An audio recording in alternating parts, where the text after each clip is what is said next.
I thought I would be sick of popcorn by now, but I still am eating all the crumbs that aren't big enough to go into the bags as like my lunch on production day. We are popping off. Like that. I basically produce craft popcorn, all kinds of zany flavors like PB&J and habanero ranch. And I sell them at pop-ups and on shelves at bars and breweries and markets, and also I do catering. I'm Jerry, and I own Jerrypop. I make locally handcrafted San Francisco popcorn.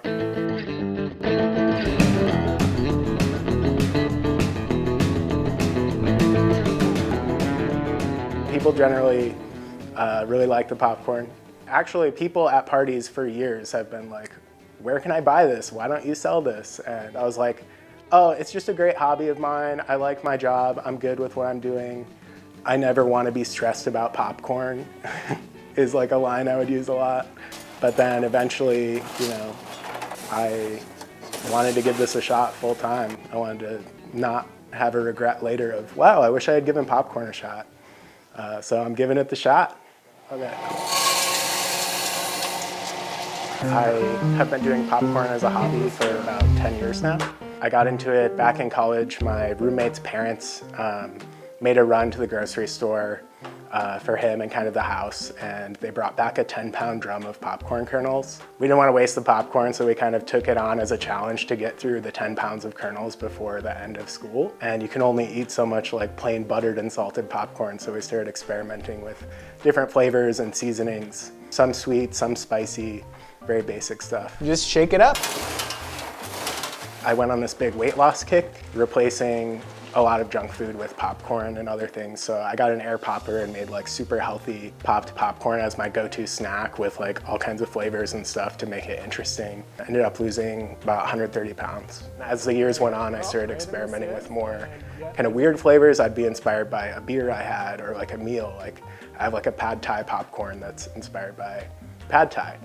That you wouldn't kind of think, oh, I want pad thai on a popcorn, but it actually kind of works. Oh, we got the star of the show, salt. One of my suppliers for buttermilk powder that I use in my habanero ranch launched goat milk powder, and I was like, oh, I want to make a popcorn with this. I have a sweet popcorn and a savory popcorn basic structure down.